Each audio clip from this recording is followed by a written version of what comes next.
Nathan Morgan knew something was wrong when Elise started taking her phone into the bathroom during showers.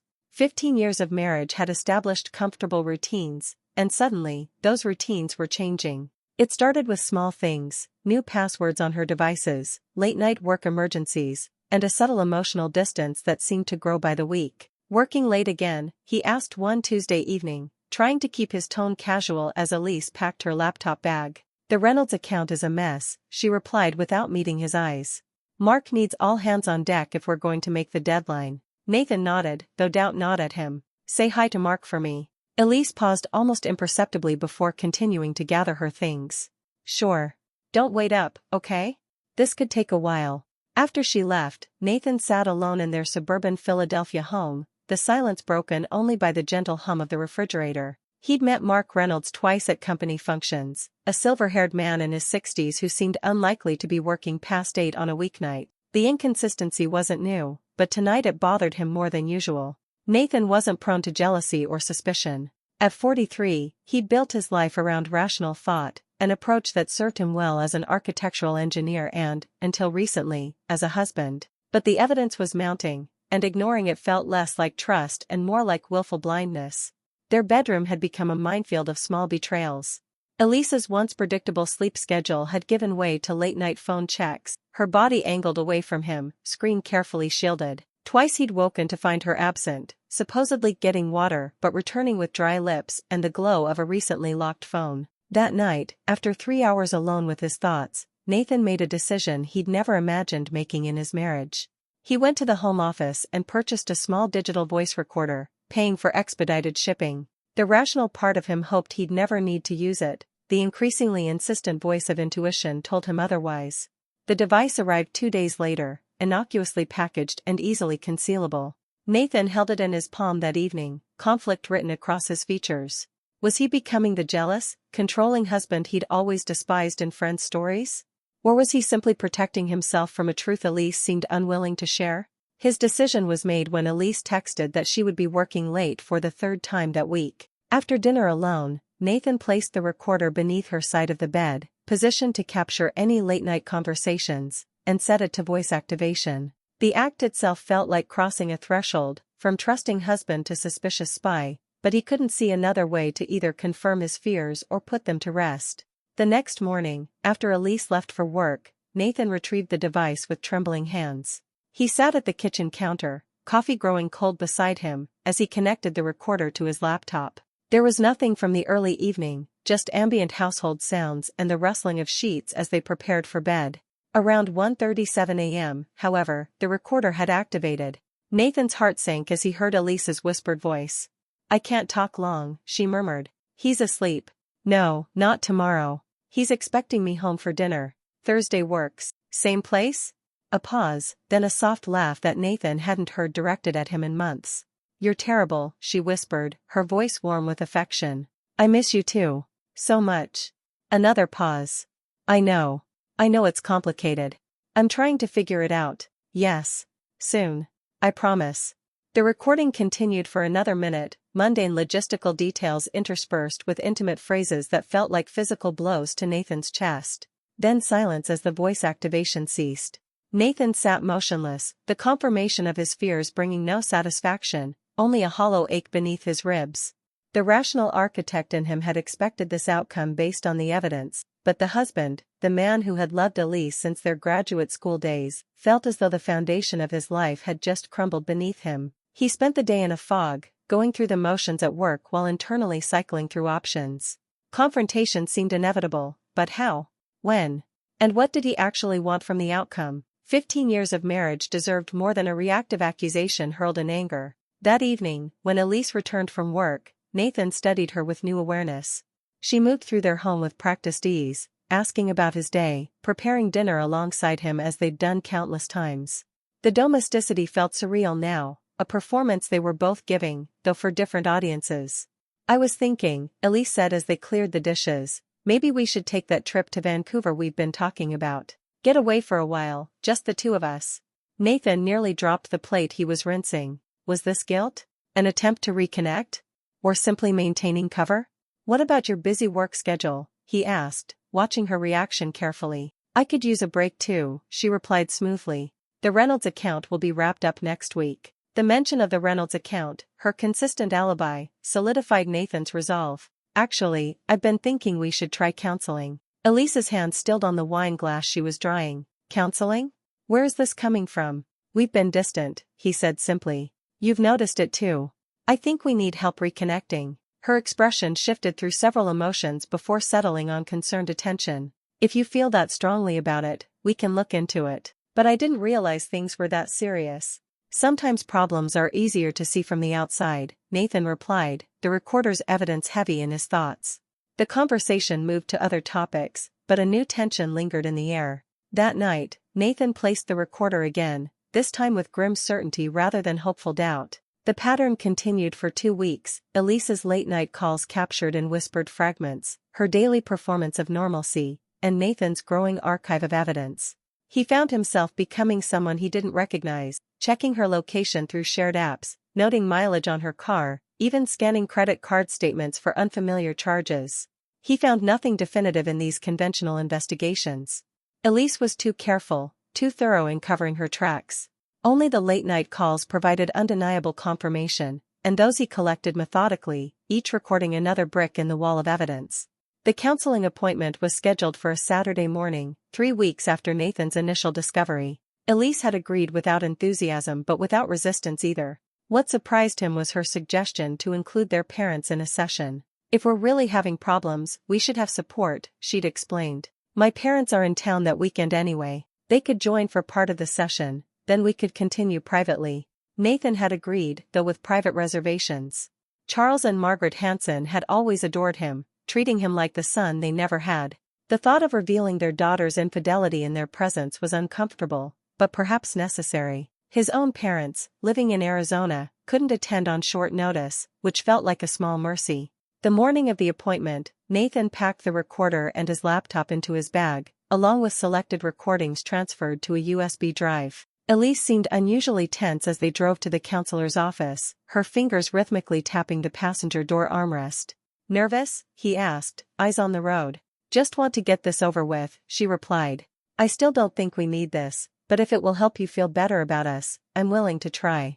This struck Nathan as particularly painful. The partnership she referenced no longer existed in the way she pretended. Dr. Lillian Morales welcomed them into a warmly furnished office, professional but comfortable. Charles and Margaret Hanson arrived moments later, embracing both Nathan and their daughter with genuine affection. I'm so proud of you two for doing this, Margaret said, patting Nathan's cheek. Every marriage needs maintenance sometimes. Charles nodded in agreement. Whatever you're going through, we're here to support you both. Their sincerity made what was to come even more difficult. Nathan watched Elise accept her parents' encouragement with a smile that didn't quite reach her eyes. Was she planning to maintain the facade even here? The answer came quickly. As they settled into the arrangement of comfortable chairs, Dr. Morales began with an overview of the process. Since we have Elise's parents joining us for this initial session, I thought we might start by discussing your perspectives on the marriage, what brought you to counseling and what you hope to achieve. Before Nathan could respond, Elise leaned forward slightly. Actually, this was Nathan's idea. I'm not really sure why we're here. The redirection was subtle but clear, placing all concerns on his shoulders. Nathan? Dr. Morales prompted. Would you like to share what brought you to make the appointment? He looked at Elise, then at her parents' expectant faces. The moment had arrived sooner than he'd anticipated. I believe Elise is having an affair, he said quietly. The room fell silent. Charles and Margaret exchanged startled glances while Dr. Morales maintained her professional composure. Elise's reaction, however, was unexpected. She laughed, a short, dismissive sound that contained equal parts surprise and derision. An affair? Nathan, that's absurd. She turned to her parents, shaking her head. This is what I meant when I said he's been distant and paranoid lately. He's been making up these scenarios in his head. I'm not making anything up, Nathan insisted, his voice steady despite the hammering of his heart. I have evidence. Evidence? Elise's tone remained dismissive, though a new tension appeared around her eyes. What, did you hire a private detective? Check my phone while I was sleeping? Nathan reached for his bag, removing his laptop. I recorded your late-night phone conversations. The amusement drained from Elise's face, replaced by something harder to read. You did what? You were acting differently. Taking calls in the bathroom, whispering at night when you thought I was asleep. I needed to know if I was imagining things. Dr. Morales intervened. Nathan, recording someone without their knowledge raises ethical and possibly legal concerns. Play it, Elise interrupted, her voice carrying a challenge beneath the controlled exterior. If you're so convinced, let's hear this evidence.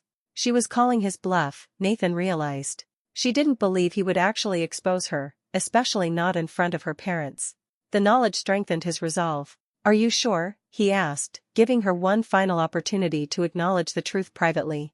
Absolutely, she replied, a hint of her earlier laughter returning. Let's all hear these mysterious late-night conversations.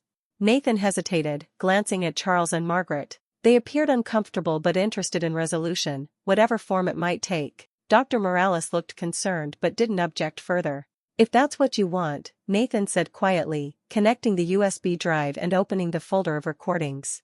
He selected one from the previous week, not the most explicit, but clear enough to remove all doubt. His finger hovered over the play button as he looked directly at Elise. Last chance, he said softly. She raised her eyebrows, the challenge unmistakable. Go ahead. I have nothing to hide. Nathan hit play. The room filled with the unmistakable sound of Elise's whispered voice. I wish I was with you right now instead of here. I know, I've been thinking about that too. Soon, I promise. I just need to figure out how to handle things with Nathan. A male voice, faint but audible, responded words that couldn't quite be distinguished. Elise again, don't say that. This isn't just physical for me. You know how I feel about you. Yes, Thursday works. I'll tell him I'm meeting clients after work. Nathan stopped the recording, the silence in the room absolute. Elise's face had drained of color, the earlier confidence replaced by stunned disbelief. Her parents looked shell-shocked, Margaret's hand covering her mouth. You recorded me? Elise finally managed, her voice barely above a whisper. Yes, Nathan acknowledged. After weeks of suspicion and lies. I needed to know the truth. She turned to her parents, panic visibly setting in.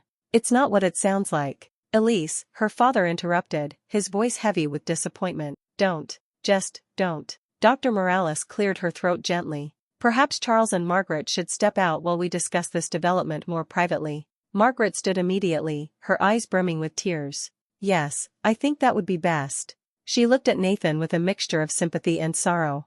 We'll wait in the reception area. As her parents left, Elise's shock transformed into fury. How dare you ambush me like this? Recording me without my knowledge? Playing it in front of my parents? How dare I? Nathan repeated incredulously. You're having an affair, lying to my face daily, and I'm the one crossing lines? You had no right. I had every right to learn the truth about my marriage, Nathan countered. You forfeited the moral high ground when you decided to cheat instead of being honest about whatever problems you were having with us.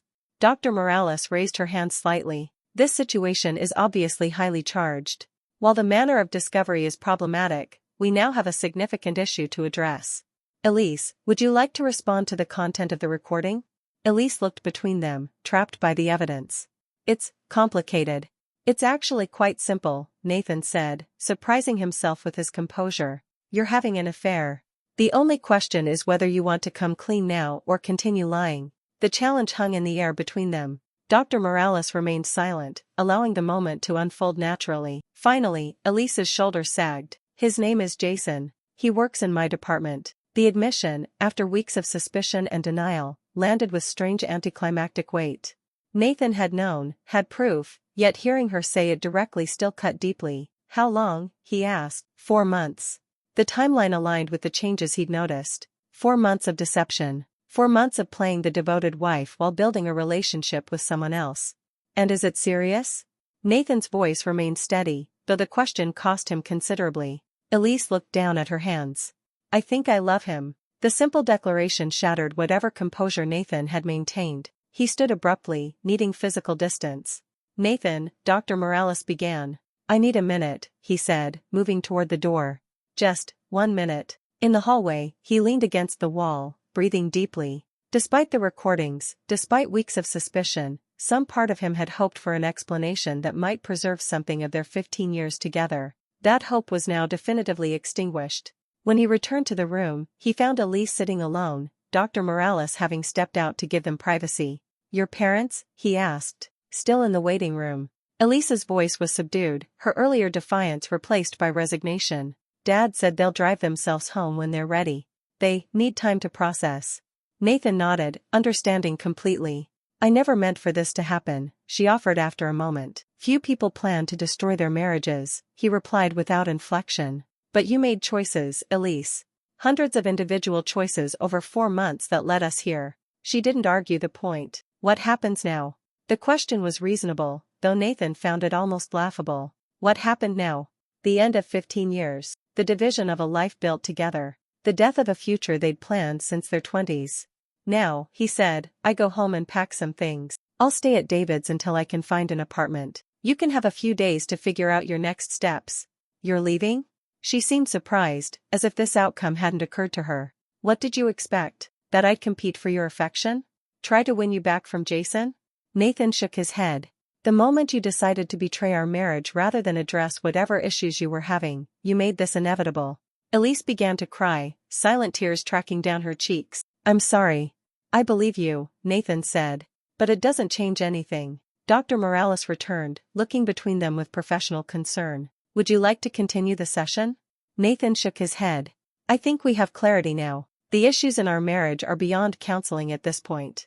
As they gathered their things to leave, Nathan felt oddly calm. The weeks of uncertainty and suspicion had been far more corrosive than this clean, if painful, conclusion. Whatever came next would at least be built on truth rather than deception. In the parking lot, they stood awkwardly beside their respective cars. Elise's parents had already left, unable to face their daughter or son-in-law after the revelation. I really am sorry, Elise said again, keys clutched tightly in her hand. I never wanted to hurt you. Yet here we are, Nathan replied. He studied her face, the familiar features he'd loved for so long, and felt a complex mixture of grief, anger, and something approaching pity. Goodbye, Elise. As he drove away, leaving his wife standing alone in the parking lot, Nathan knew their marriage had effectively ended weeks ago, perhaps even before he'd discovered the affair. The recordings had only confirmed what his instincts had already told him, something fundamental had broken, and no amount of counseling or confrontation could repair it. The road ahead would be difficult, but for the first time in months, Nathan felt the strange relief of certainty. Whatever came next would be painful but honest, a path forward without the shadow of suspicion or the weight of unspoken betrayal. David Chen's guest bedroom became Nathan's sanctuary in the weeks following the counseling session. His friend's quiet understanding and practical assistance, helping move essential belongings, respecting his need for space, occasionally insisting on shared meals, provided exactly the support Nathan needed as he navigated the aftermath of his marriage's collapse. Have you talked to her? David asked one evening as they sat on his back deck, beers in hand and the Philadelphia skyline glowing in the distance. Just texts about logistics, Nathan replied. When I'll pick up more clothes, bills that need paying. She tried calling a few times the first week, but I wasn't ready. David nodded, understanding the need for emotional distance. As Nathan's closest friend since college, he'd witnessed the entirety of the relationship with Elise, from enthusiastic beginning to devastating end. Her parents reached out, Nathan added, the reminder sending a fresh wave of sadness through him. Charles left a voicemail, said they're heartbroken but wanted me to know they don't blame me. That's something, at least. I haven't called back yet, don't know what to say to them. The night air carried the subtle shift from late spring to early summer, warm but not yet heavy with humidity. Nathan watched the occasional firefly blinking in David's meticulously landscaped yard, thinking about the home he'd left behind, the garden he and Elise had planted together each spring, the deck he'd designed and built with his own hands, the life they'd constructed that now stood like an abandoned building, structurally intact but devoid of purpose. You need to talk to a lawyer, David said, breaking the contemplative silence. Even if it's just a consultation to understand your options. I know. Want a recommendation? Sarah's firm has a good family law department. Nathan accepted the contact information for his friend's wife's colleague, though with little enthusiasm. Each step toward formalized separation felt like an admission of permanent failure, rational but painful nonetheless. The following day, Nathan called Reynolds Family Law and scheduled an appointment with Meredith Hayes, the attorney David had recommended. The initial consultation was set for the following week, giving Nathan time to gather financial documents and prepare mentally for discussions about division and dissolution. That weekend, he returned to the house while Elise was visiting her parents. The property felt simultaneously familiar and foreign, the physical space unchanged but the emotional landscape entirely altered. He methodically collected additional clothing, his architectural reference books, and various personal items that would make his temporary housing more functional. In the home office, Nathan paused before the bookshelf displaying framed photographs, visual documentation of 15 years together, their wedding day, the hiking trip to Yellowstone, Christmas gatherings with both families, the housewarming party when they'd purchased this very home 7 years ago. After a moment's hesitation, he selected 3 frames, a group photo with his parents, a candid shot with David and Sarah, and an old picture of just himself that Elise had always liked. The purely marital memories he left untouched, unable to decide their fate just yet. As he was loading the last box into his car, his phone buzzed with a text from Elise. "Are you still at the house?" Nathan stared at the message, considering his response. "Just leaving." 3 dots appeared, disappeared, then reappeared before her reply finally came through. "I'd like to talk in person when you're ready. No pressure." He didn't respond, unsure what there was left to say. The evidence was unambiguous, her admission clear. What conversation remained that could possibly matter? The meeting with Meredith Hayes proved more overwhelming than Nathan had anticipated. The attorney was professional and compassionate, but the clinical discussion of asset division, support considerations, and legal timelines made the end of his marriage feel starkly bureaucratic. "Pennsylvania is a no-fault state," she explained. "You don't need to prove infidelity to file for divorce, though it can sometimes influence financial settlements, depending on circumstances." "I have the recordings," Nathan noted, though the thought of using them beyond the initial confrontation felt distasteful. "Those could be problematic in court," Meredith cautioned. "Recording someone without their consent is legally questionable in Pennsylvania. I'd advise against mentioning them in any official capacity." The irony wasn't lost on Nathan, evidence of his wife's betrayal potentially inadmissible because of how he'd obtained it. The legal system's priorities seemed misaligned with moral reality. "The good news," Meredith continued, "is that with no children and both parties employed, this could be relatively straightforward. The primary negotiation will center on the house and any retirement assets." Nathan nodded, trying to focus on the practical aspects rather than the emotional undercurrents. The house they'd lovingly selected and improved together reduced to an asset for division. The retirement accounts they'd built for a shared future now separate financial entities to be calculated and split. "Take some time to review the options we've discussed," Meredith advised as the consultation concluded. "There's no need to make immediate decisions about filing. Sometimes a separation period provides clarity for both parties." Nathan left her office with a folder of information and a hollowness in his chest that no legal resolution could address.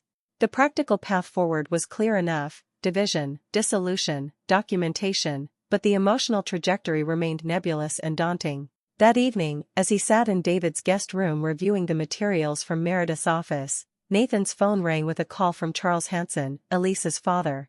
After a moment's hesitation, he answered. "Nathan." The older man's voice carried a weight Nathan had never heard before. "Thank you for picking up. I've been concerned about you." "I'm managing," Nathan replied, unsure what else to say. "Margaret and I." Charles paused, emotion evident in his halting speech. "We want you to know how deeply sorry we are. Not just for what Elise did, but for how you found out. Having to be the one to expose it, especially in front of us, that was an unfair position to be put in." The genuine compassion in Charles's voice loosened something tight in Nathan's chest. "I didn't want to involve you and Margaret. That was Elise's suggestion, having you at the counseling session." "We've realized that," Charles confirmed. "She's admitted she thought our presence would prevent you from raising your concerns directly, using us as a shield." His disappointment in his daughter was palpable even through the phone line. "How are you and Margaret doing?" Nathan asked, genuinely concerned for the couple who had treated him like family for 15 years. "Processing," Charles answered honestly. "Trying to support Elise while making it clear we don't condone her choices. It's a difficult balance." "I understand. She's staying with us temporarily," Charles added. "Says she's giving you space at the house, though I gather you haven't returned there either." "I'm at a friend's place," Nathan confirmed. Needed some distance to think clearly. The conversation continued for several minutes, carefully navigating the awkward territory of maintaining connection despite the fracture in the relationship that had bound them together. When they finally said goodbye, Charles's parting words lingered with Nathan. "Whatever happens between you and Elise, you will always be family to Margaret and me. That doesn't change." The unexpected affirmation brought tears to Nathan's eyes for the first time since the counseling session. He'd been so focused on the loss of his marriage that he hadn't fully processed the potential loss of his relationship with Elise's parents, people he genuinely loved and respected. The next morning, Nathan made the decision to meet with Elise. Not out of hope for reconciliation, but from recognition that proper closure would require at least one honest conversation. He texted her suggesting coffee at a neutral location, a cafe equidistant from David's apartment and her parents' home. Her response came immediately, "Thank you. Tomorrow at 10? They confirmed the details, and Nathan spent the intervening hours mentally preparing for their first real conversation since the devastating revelation. He had questions that remained unanswered, though he was uncertain whether her responses would provide any meaningful closure. The cafe was moderately busy when Nathan arrived, the weekend morning crowd creating enough ambient noise for privacy while preventing the intimacy of complete isolation. He selected a table in the corner and ordered a black coffee, his stomach too unsettled for anything more substantial. Elise arrived precisely at 10, her appearance both familiar and strange to Nathan's eyes. She wore a simple blue dress he recognized from their shared closet, her hair pulled back in the casual style she preferred on weekends. But subtle changes were evident: she'd lost weight, and dark circles shadowed her eyes despite careful makeup application. "Thank you for meeting me," she said as she sat across from him, hands wrapped around a cup of tea she'd purchased at the counter. "It seemed necessary," Nathan replied, his tone neutral.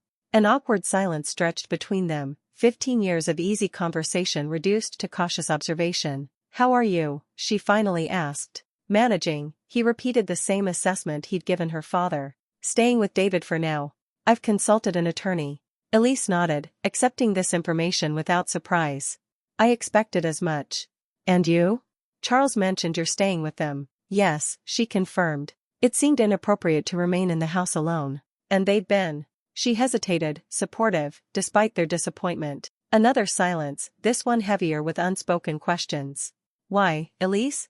Nathan finally asked, the fundamental query that had haunted him for weeks.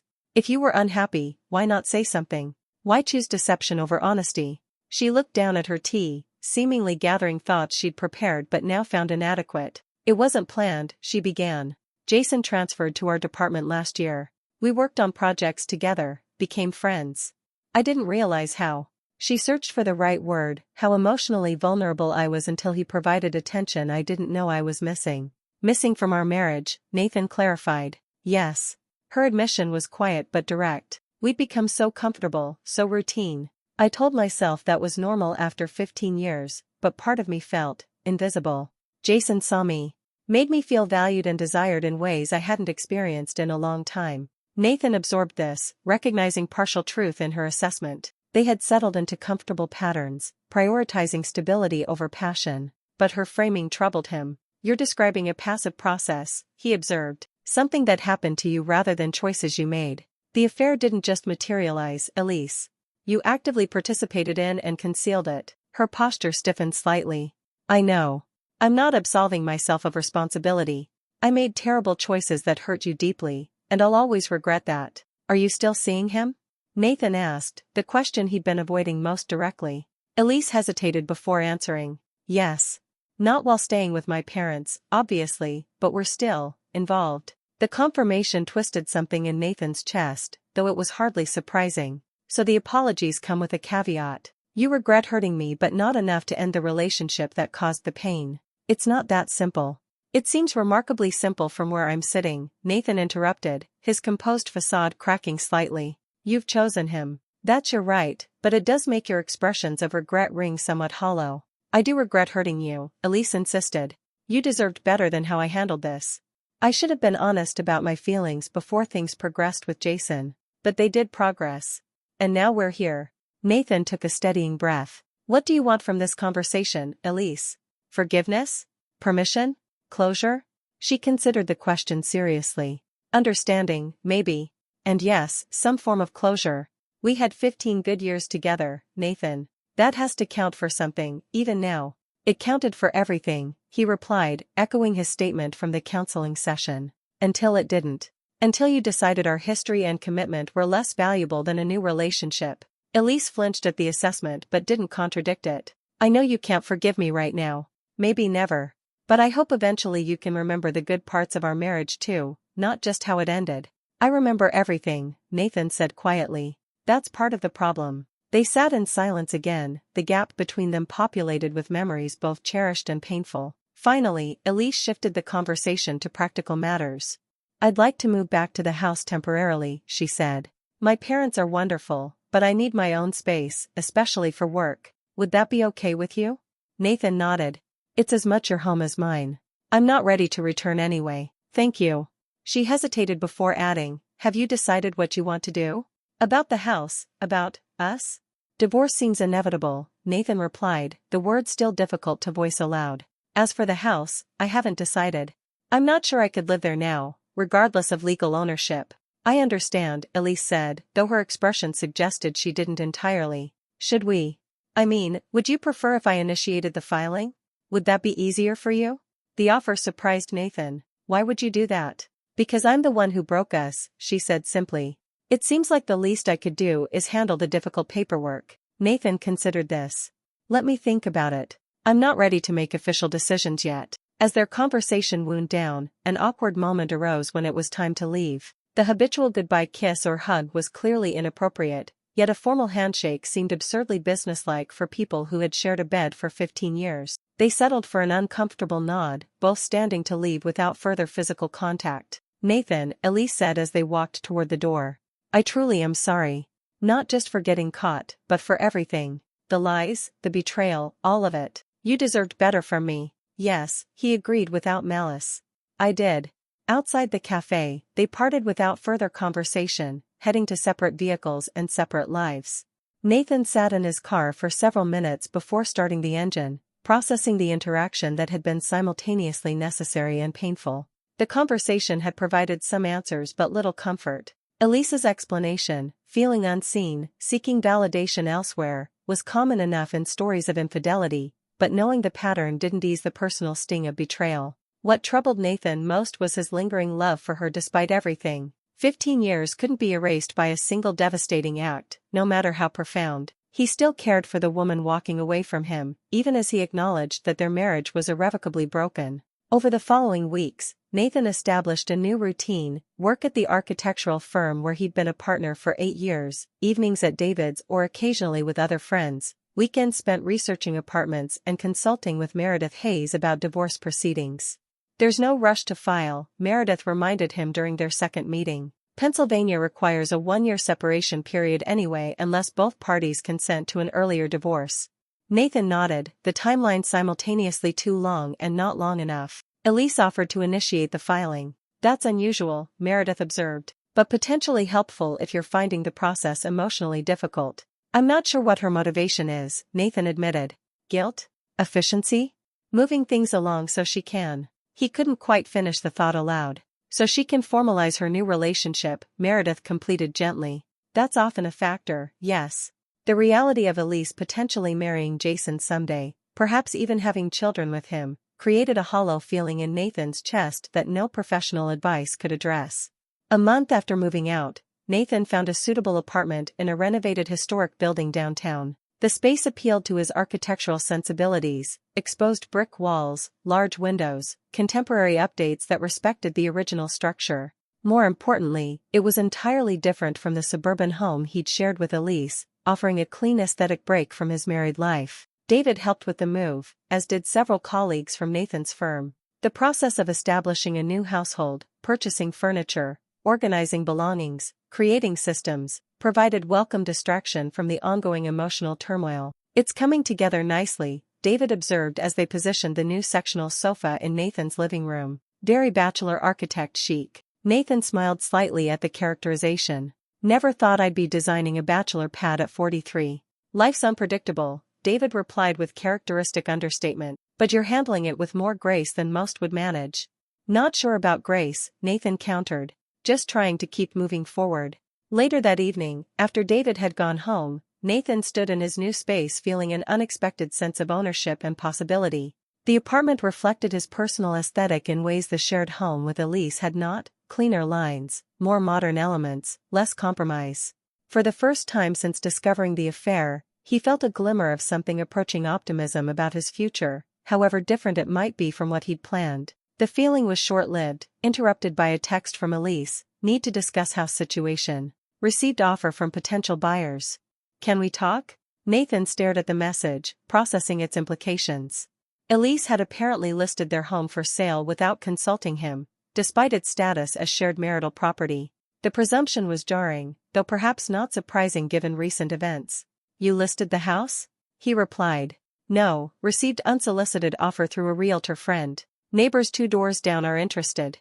Wanted to discuss before responding." The clarification eased his immediate concern but raised new questions. Were they ready to sell the house? Was that what he wanted? The property represented their largest shared asset, but also their most significant emotional investment. "I'll stop by tomorrow evening to discuss," he finally responded. "Around 7? That works, thank you." The prospect of returning to their home, now clearly Elise's primary residence again, filled Nathan with conflicting emotions.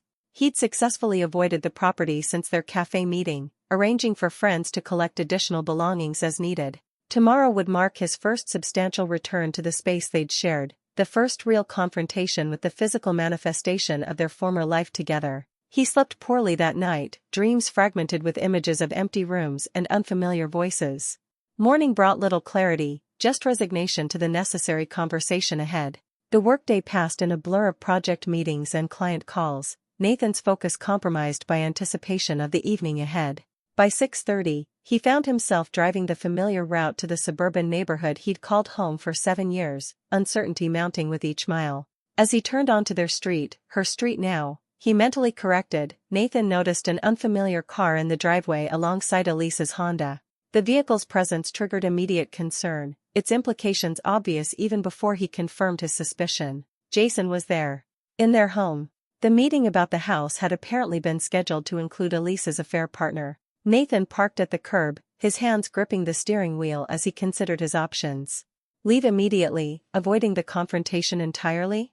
Text Elise that the meeting was off? Proceed as planned, maintaining dignity despite the unexpected complication? Before he could decide, the front door opened. Elise emerged alone, quickly walking toward his car. Her expression confirmed she understood the problematic situation. "Nathan," she began as he reluctantly lowered his window. "I'm so sorry. I didn't know Jason would stop by. He's leaving now." As if on cue, the front door opened again and a man emerged, tall, dark-haired, conventionally attractive in a way that provided no comfort to Nathan's wounded pride. Jason hesitated on the porch, clearly uncertain whether to approach or retreat. "This is inappropriate," Nathan said quietly, his voice controlled despite the anger and hurt coursing through him. "You invited me to discuss our marital property and included the man you cheated with?" "No," Elise insisted. "It wasn't planned. He stopped by unexpectedly with dinner. I was just telling him he needed to leave before you arrived." The explanation was plausible but unsatisfying. Whatever her intention, the reality remained. Jason was now a regular presence in the home Nathan had helped design, build, and maintain for 7 years. "I'll come back another time," Nathan decided, unable to face entering the house under these circumstances. "Please don't go," Elise urged. "He's leaving right now. The neighbors really are interested in the house, and we need to discuss it." Nathan watched as Jason finally descended the porch steps and walked to his car, offering an awkward wave that went unreturned. The entire scenario felt surreal, this stranger who had shattered his marriage now casually departing the home where Nathan had once believed his future secure. Only after Jason's car disappeared down the street did Nathan finally exit his vehicle. Elise stood on the sidewalk, arms crossed as if physically holding herself together. "I'm sorry," she repeated. "That should never have happened." "No," Nathan agreed. "It shouldn't have." They entered the house together, the familiar space now altered by knowledge of what had transpired in his absence. Had Jason stayed overnight? Had they slept in the master bedroom, the bed he and Elise had shared for years? The thoughts were intrusive and painful, but impossible to suppress. The house itself looked largely unchanged, though subtle differences registered immediately. Different throw pillows on the sofa. A new plant on the entry table. Small adjustments that signaled Elise was making the space her own in his absence. "Let's discuss the offer," Nathan said, wanting to complete the necessary business and leave as quickly as possible. Elise nodded, retrieving a folder from the kitchen counter. "The Richardsons are offering $20,000 over market value. No inspection contingency. They've seen the house during neighborhood gatherings and are ready to move quickly." Nathan reviewed the documentation, the numbers processing in his mind despite his emotional distraction. The offer was excellent, financially advantageous and logistically simple given the buyer's familiarity with the property. "What do you think?" Elise asked after giving him time to review the details. It's a strong offer, he acknowledged. And it would resolve the largest complication in our asset division. That's what I thought, Elise agreed. I wasn't planning to sell so soon, but it seems like the right opportunity. Nathan looked up from the paperwork, meeting her eyes directly. Were you planning to continue living here? Long term? The question clearly caught her off guard. I hadn't decided, she admitted. It's a lot of house for one person. And there are memories. Yes, Nathan agreed simply. There are.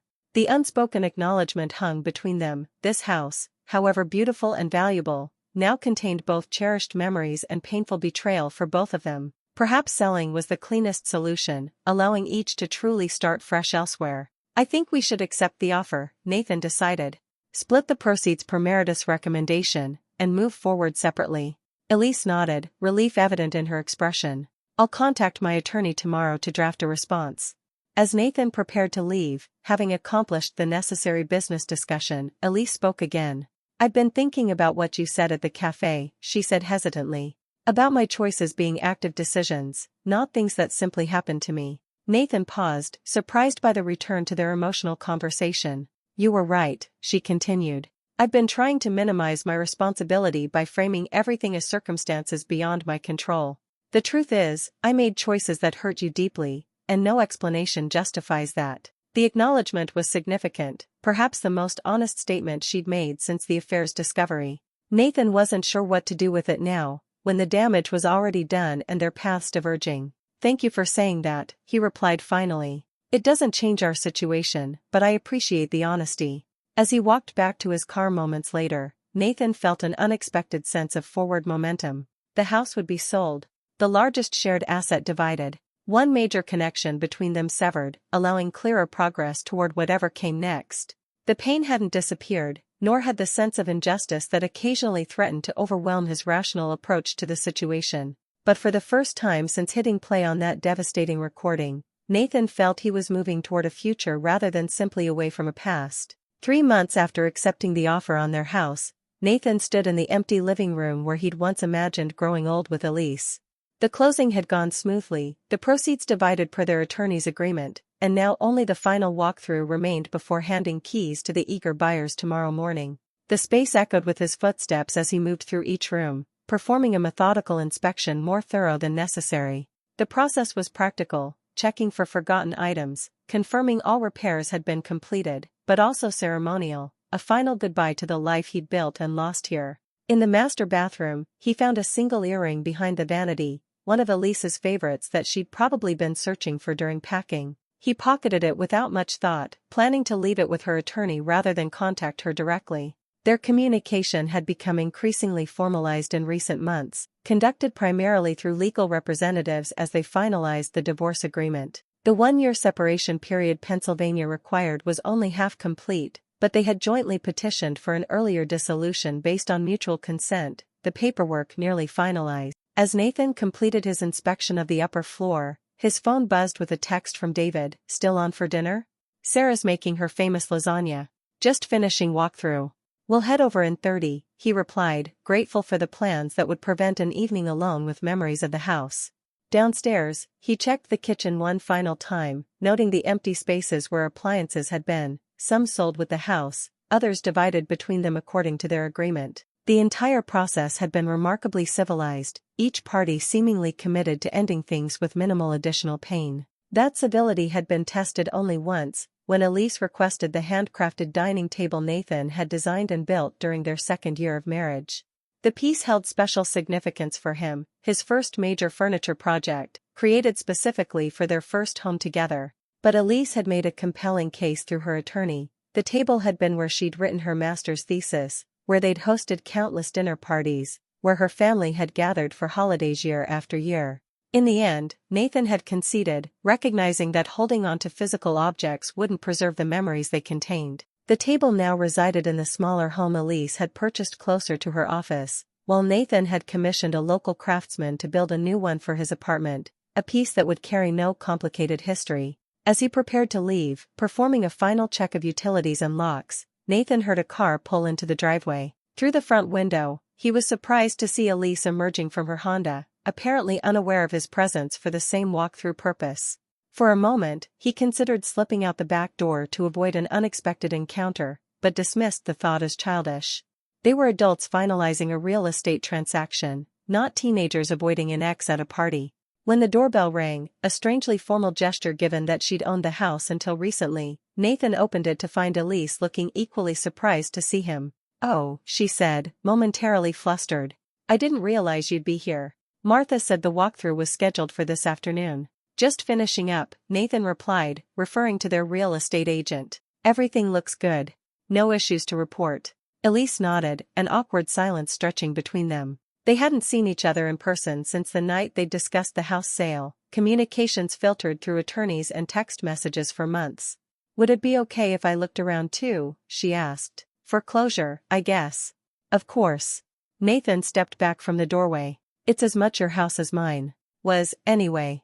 Elise entered cautiously, as if expecting the empty rooms to somehow judge her. "It feels smaller without furniture." "Houses always do," Nathan agreed, falling back on neutral observations to navigate the unexpected interaction. They stood in the foyer, the familiar yet strange surroundings emphasizing the distance between them. Nathan reached into his pocket, remembering the earring. "Found this behind the master bathroom vanity," he said, extending his hand with the small silver piece.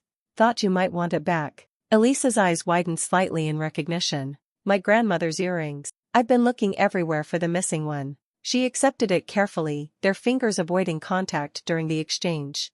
"Thank you." "No problem." He glanced at his watch. "I should get going." "Dinner plans." "Of course." Elise seemed about to say something more, then apparently thought better of it. "I won't take long here either.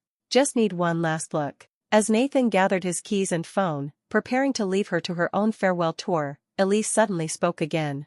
"Are you happy, Nathan? In your new place, I mean." The question caught him off guard, its sincerity unexpected after months of formality. "Getting there," he answered honestly. "It's different. But good different, I think." "You?" "Similar," she acknowledged. "Some days better than others." Another silence, less awkward than before, settled between them. "I filed the final consent forms yesterday," Elise offered. "My attorney said everything should be processed within a few weeks." Nathan nodded. Meredith mentioned the same timeline. "And then it's official," Elise said, her voice carrying a complexity of emotions he chose not to analyze. 15 years concluded with paperwork and signatures. The echo of their conversation in the counseling session aftermath was surely intentional, though Nathan couldn't determine her purpose in revisiting it. "That's how these things end," he replied, unwilling to be drawn into deeper waters. "Legally, anyway." Elise studied his face, perhaps searching for lingering anger or pain. Whatever she found, or didn't find, prompted a slight nod, as if confirming something to herself. "You should get to your dinner," she said finally. "I won't keep you." Nathan hesitated, an unexpected impulse to extend the conversation competing with his established determination to maintain emotional distance. The latter prevailed. "Goodbye, Elise," he said simply, the words carrying more finality than he'd intended. "Goodbye, Nathan." He left her standing in the empty foyer, closing the door carefully behind him. As he drove away, he resisted the urge to look back at the house in his rearview mirror, choosing instead to focus on the road ahead, both literally and metaphorically. Dinner at David and Sarah's provided welcome distraction from the emotional resonance of the final walkthrough.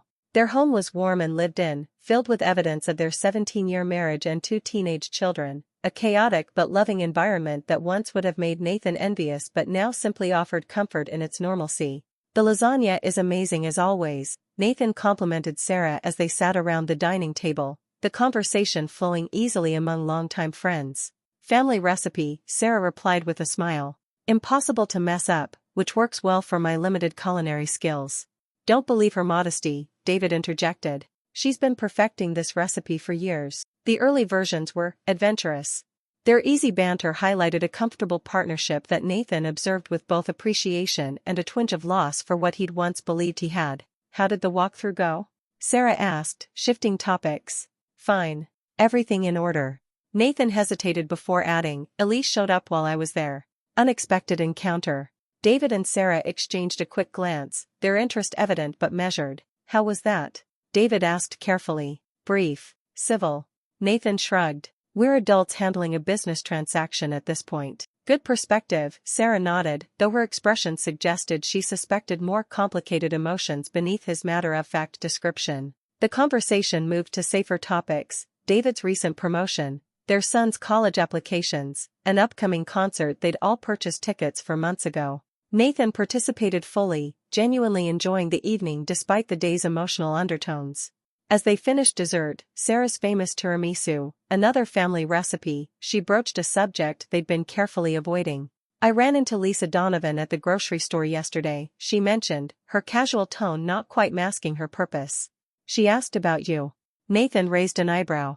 Lisa was a landscape architect who had collaborated with his firm on several projects, recently divorced herself and unattached according to office gossip. "Professional interest, I assume," he replied neutrally. "Maybe initially," Sarah conceded with a small smile. "But she specifically asked if you were seeing anyone." David shot his wife a warning look that she cheerfully ignored. "We thought it might be nice to invite her to dinner sometime," Sarah continued. "No pressure, just a friendly gathering." Nathan appreciated their intentions but felt a familiar resistance rising.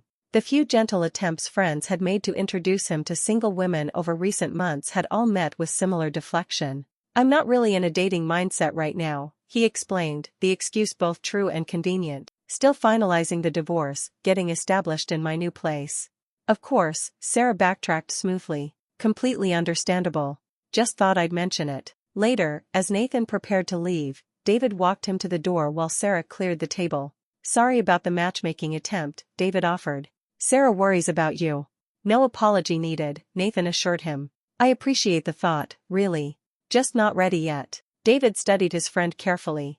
"Is it about not being ready, or about still being connected to Elise?" The question hit uncomfortably close to Nathan's unexamined concerns. Was he avoiding new relationships because of timing and emotional health, or because some part of him hadn't fully accepted the marriage's end? "Both, maybe," he admitted.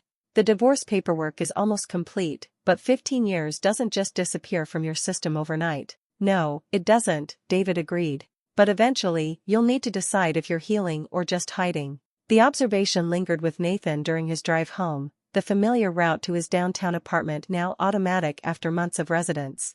David's gentle challenge had identified the ambivalence Nathan had been avoiding confronting, the comfortable limbo of post-marriage, pre-whatever came next. His apartment welcomed him with contemporary simplicity, clean lines, minimal decoration, everything in its proper place.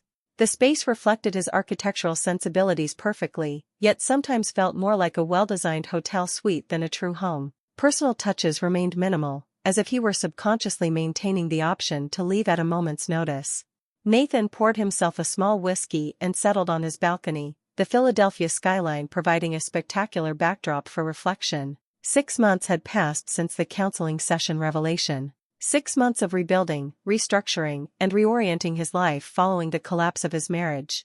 The external elements were progressing well: new home established, career thriving, legal matters nearly resolved, friendships maintained and even strengthened through adversity. The internal landscape remained more complicated. Nathan had always prided himself on emotional self-sufficiency, a trait that had served him well during the initial crisis but perhaps less effectively in the recovery phase. He hadn't sought therapy despite David's gentle suggestions, relying instead on his natural rationality and problem-solving orientation to navigate the emotional aftermath. That approach had limitations he was beginning to recognize. The persistent avoidance of dating opportunities wasn't merely about timing, it reflected deeper uncertainties about trust, vulnerability, and his own judgment after failing to recognize his wife's infidelity until confronted with undeniable evidence. These thoughts accompanied Nathan to sleep that night and resurfaced the following morning as he prepared for work. The final closing on the house was scheduled for 10 a.m., but his presence wasn't required. The attorneys would handle the remaining details and transfer the proceeds accordingly. As he reviewed project specifications at his office later that morning, Nathan's phone buzzed with a text from Meredith Hayes: "Closing complete. Funds will transfer to your account within 48 hours. Congratulations on a smooth transaction." A simple administrative update, yet it carried emotional significance beyond its practical content. The house was officially gone, the most tangible symbol of his marriage with Elise now belonging to the Richardson family. Nathan sent a brief acknowledgement to Meredith, then returned to his work, channeling his mixed emotions into productive focus on the hospital expansion project his firm had recently secured.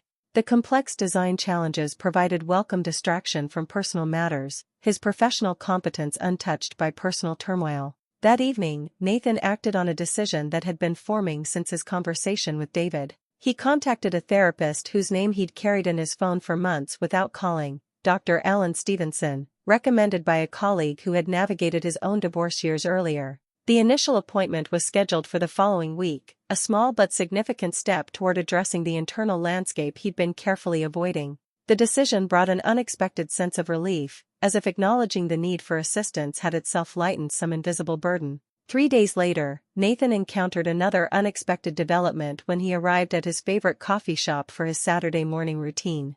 As he ordered his usual Americano, a familiar voice behind him caused him to turn in surprise. "Nathan? I thought that was you." Margaret Hanson, Elisa's mother, stood waiting in line, her expression warm but uncertain. "Margaret," he greeted her with genuine pleasure despite the awkwardness of the situation. "How are you?" "Managing," she replied, using the same word he and Elise had both employed to describe their post-separation state. "Getting by." After receiving his coffee, Nathan hesitated, unsure of the appropriate protocol for encounters with soon-to-be former in-laws. The affection he felt for Margaret and Charles remained genuine, complicated by but not erased by the circumstances of his separation from their daughter. Margaret resolved his uncertainty by gesturing to a small table near the window. "Would you have a few minutes to catch up? Unless you're meeting someone." "Not at all," Nathan assured her. "I'd like that." They settled at the table, the familiar comfort of their relationship reasserting itself despite the months of separation. "Charles will be sorry he missed you," Margaret began. "He's visiting his brother in Boston this weekend." "How is he doing?" Nathan asked, genuinely interested in his father-in-law's well-being. "Good days and bad, like all of us." Margaret stirred her tea thoughtfully. "The situation with Elise has been difficult for him. He's always been protective of her, but he can't protect her from her own choices." Nathan nodded, understanding completely. "We've missed you," Margaret continued, her directness reminiscent of their relationship before everything imploded.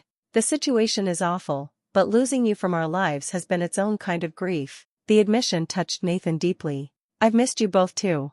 It's been complicated to know how to maintain connection under the circumstances." "I understand completely," Margaret assured him. "And I won't put you in an awkward position by asking about the divorce details. I know that's between you and Elise." "I appreciate that," Nathan said. "But there's nothing secret about where things stand. The paperwork is being finalized. The house sold yesterday. We're both moving forward separately." Margaret absorbed this information with visible sadness but no surprise. Charles suspected as much when Elise purchased her new place. It seemed like a permanent rather than temporary arrangement. They talked for nearly an hour, carefully navigating topics that skirted the edges of the divorce without directly confronting the painful specifics. Margaret updated him on family news, her sister's health challenges, Charles's retirement plans, her own volunteer work with the Historical Society. Nathan shared details about his new apartment and recent professional projects. As their conversation drew to a natural close, Margaret reached across the table to briefly touch his hand. "I hope this isn't our last conversation," she said directly. "Charles and I would very much like to maintain contact, if that's something you're comfortable with." The offer moved Nathan unexpectedly. "I'd like that too. You and Charles have been family to me for 15 years. That doesn't just disappear." "No, it doesn't," Margaret agreed, echoing her husband's words from their phone conversation months earlier. "Family remains family, regardless of legal definitions." They parted with a warm embrace and promises to arrange dinner with Charles in the coming weeks, a commitment Nathan was surprised to find himself eagerly anticipating rather than dreading. The unexpected encounter with Margaret reinforced something Nathan had been gradually recognizing. The end of his marriage didn't necessitate the end of all connections associated with that period of his life. Some relationships could evolve rather than terminate, adapting to new circumstances while honoring genuine bonds. This realization accompanied Nathan to his first therapy session with Dr. Stevenson the following Wednesday. The office was comfortable but not luxurious, the therapist himself a man roughly Nathan's age with a calm demeanor and direct approach that immediately put him at ease. "What brings you here today?" Dr. Stevenson asked after initial introductions. Nathan provided a concise summary of his situation, the discovery of Elise's affair, the confrontation, the separation and impending divorce. He outlined the practical steps he'd taken to rebuild his life, the external progress he'd made, and his growing awareness of unaddressed emotional aspects. It sounds like you've managed the logistical aspects of this transition admirably, Dr. Stevenson observed. What specific emotional concerns bring you here now? The question required more vulnerability than Nathan had anticipated for an initial session, but he recognized the opportunity to establish honest communication from the outset. I'm having trouble moving forward completely, he admitted. Professionally, I'm fine. Socially, I'm maintaining important friendships. Practically, I've established a new home and routine. But emotionally, he hesitated, searching for the right words. I feel stuck in some ways. Unable or unwilling to consider new relationships. Still processing anger and betrayal that should probably be resolving by now. Dr. Stevenson nodded thoughtfully. Those feelings aren't unusual, especially given the circumstances of your separation. Betrayal trauma creates particularly complex emotional responses that often don't follow expected timelines for resolution. Betrayal trauma, Nathan repeated, the clinical term providing a framework for his experience. That's an accurate description. The discovery that someone you fundamentally trusted has been systematically deceiving you creates a specific kind of psychological injury, Dr. Stevenson explained. It damages not just the relationship but your sense of reality and your trust in your own perceptions. The observation resonated deeply with Nathan. Beyond the pain of Elise's affair itself had been the disorienting realization that his understanding of their marriage, of his daily reality, had been fundamentally flawed. Their discussion continued, exploring Nathan's experiences since the discovery and his conflicted feelings about moving forward. By the session's end, he had committed to weekly appointments and received some initial strategies for processing the complex emotions he'd been attempting to manage alone. As Nathan left the office, he felt a curious mixture of exhaustion and relief. The conversation had required more emotional energy than he'd anticipated, but had also provided validation and direction he hadn't realized he needed. The following weeks established a new rhythm, with therapy sessions becoming an integrated part of Nathan's routine rather than a temporary intervention. The process wasn't always comfortable. Some sessions left him emotionally drained, others frustrated by the slow pace of psychological healing compared to the more straightforward logistical aspects of divorce. During their fourth session, Dr. Stevenson raised a topic Nathan had been carefully avoiding. We've discussed your anger toward Elise, your sense of betrayal, and your concerns about trust moving forward, the therapist noted. But we haven't explored whether any part of you still loves her. The question landed like a physical weight, uncomfortable in its directness yet impossible to dismiss. I don't know, Nathan admitted after a long pause. 15 years creates patterns that don't just disappear. Sometimes I think what I'm feeling is just the echo of love, not the actual emotion itself. That's an insightful distinction, Dr. Stevenson acknowledged. The patterns and habits of love can persist even when the foundation has been damaged or destroyed. There are moments, Nathan continued, finding himself able to articulate something he'd barely acknowledged even to himself, when I miss not just the relationship but her specifically. Her laugh. The way she could always find the right word when I was struggling to express something. Small details that were part of our shared language. Those specifics suggest something beyond just habitual attachment, Dr. Stevenson observed. Have you considered what it would mean if some genuine love remains, despite everything that's happened? Nathan shook his head. It doesn't change anything practically. The trust is gone.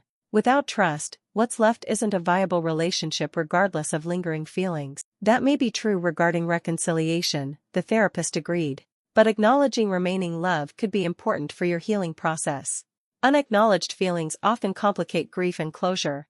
The session concluded with Nathan agreeing to reflect on this possibility, that his reluctance to move forward might stem partly from unresolved feelings for Elise rather than simply trauma response or trust issues. 2 days later, this reflection was complicated further when Nathan checked his mail to find an envelope containing the final divorce decree. The document was straightforward, legal language formalizing the end of his marriage in impersonal terms that somehow made the reality more stark rather than less. Nathan Morgan and Elise Hanson Morgan were now legally divorced, their 15-year marriage officially concluded by court determination. The practical implications were minimal at this stage: assets already divided, living arrangements long since separated, futures already diverging. Yet the official documentation carried emotional weight beyond its legal significance. That evening, Nathan called David, needing to process the finality with someone who understood the full journey. The papers came today, he explained without preamble when his friend answered. It's official. How are you feeling about it? David asked, the background noise suggesting he'd stepped away from a family dinner to take the call. Conflicted, Nathan admitted. relief that it's finally resolved, sadness that it came to this. A strange sense of freedom mixed with loss. All normal, David assured him. Want to come over? Sarah made enough pasta to feed a small army, as usual.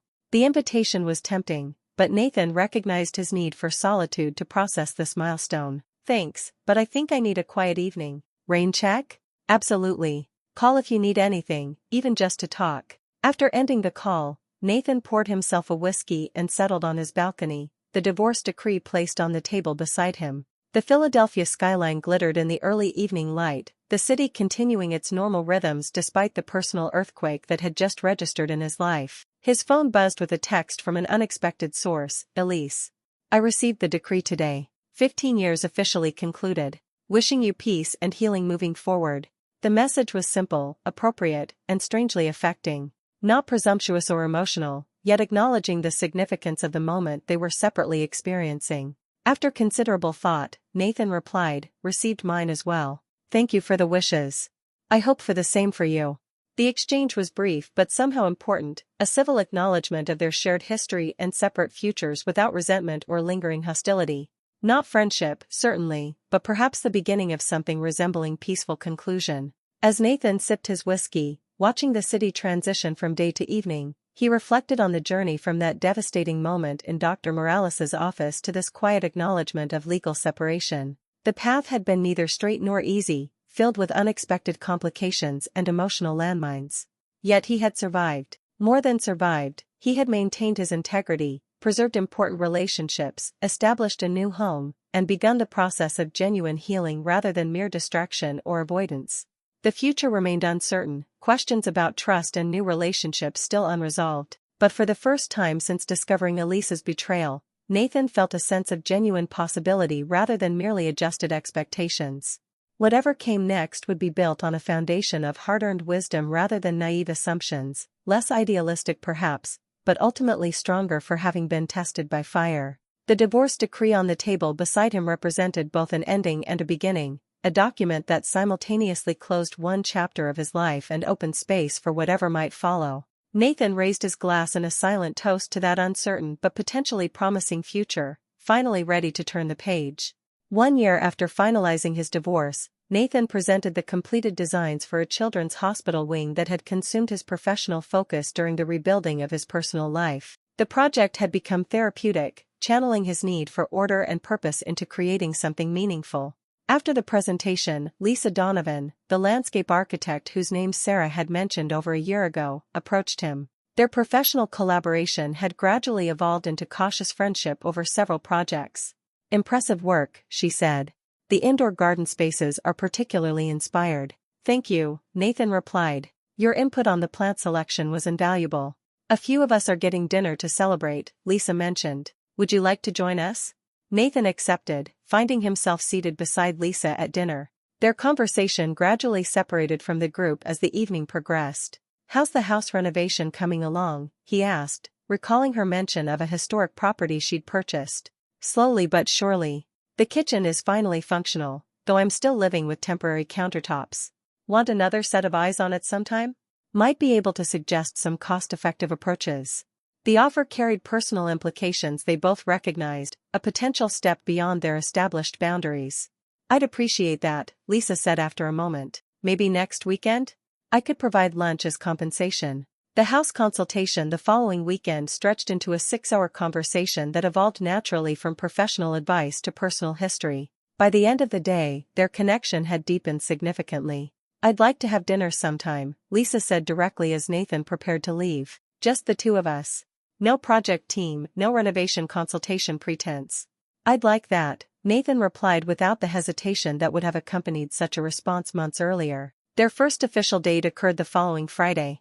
Unlike the anxiety-laden dates friends had tried to arrange for him after the divorce, this interaction felt natural, two adults with established lives and previous experiences making a conscious choice to explore connection. 6 weeks later, Nathan received an unexpected text from Margaret Hansen, Elise's mother, with whom he had maintained periodic contact. Charles and I are hosting a small gathering for his 70th birthday next Saturday. We would be delighted if you could join us.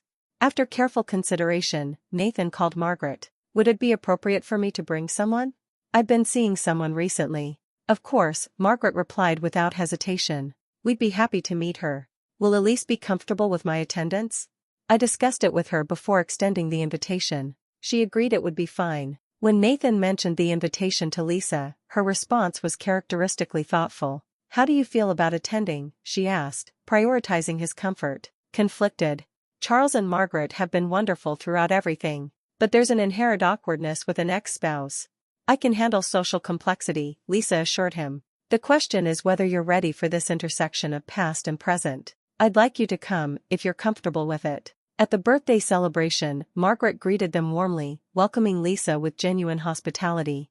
Charles embraced Nathan immediately upon seeing him. Nearly 30 minutes into the gathering, Nathan finally saw Elise emerge from the house, accompanied by a man he didn't recognize but immediately identified as Jason, the affair partner now official boyfriend. Their interaction was brief, a moment of eye contact, a slight nod of acknowledgement. Later, Nathan found himself face to face with Elise near the kitchen door.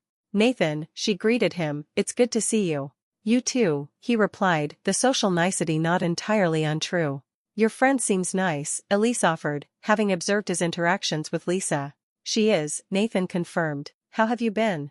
Managing, Elise said with a small, sad smile. Working a lot.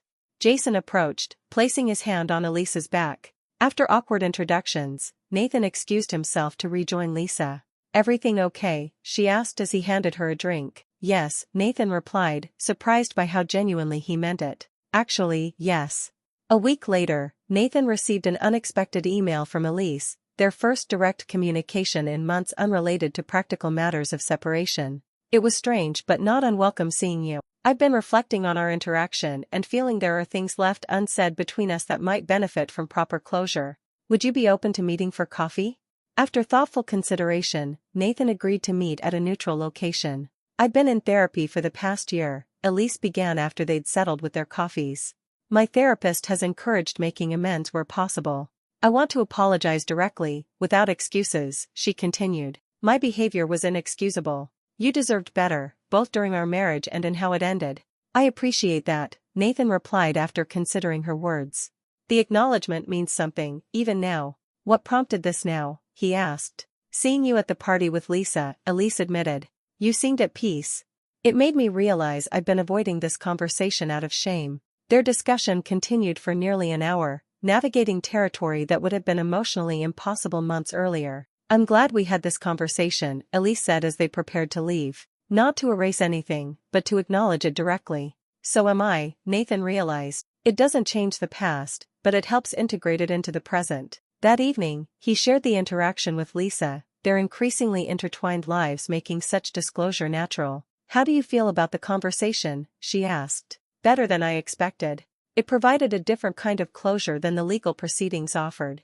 The formal divorce process addresses practical separation, Lisa observed. Emotional resolution often requires different conversations entirely. 2 months later, as they celebrated the completion of Lisa's kitchen renovation, Nathan found himself contemplating the parallel renovation of his own life. Like her historic home, the process had required both preservation and reconstruction, maintaining elements worth saving while replacing systems that no longer functioned effectively. To completed renovations, Lisa offered, raising her glass. And to works in progress, Nathan added, thinking of their relationship and their evolving lives. When Lisa had first played that recording in the counseling session, Nathan had believed his capacity for trust and partnership had been permanently damaged. The journey from that moment to this quiet celebration had transformed rather than merely repaired him, creating a life that acknowledged what came before while remaining firmly oriented toward future possibilities.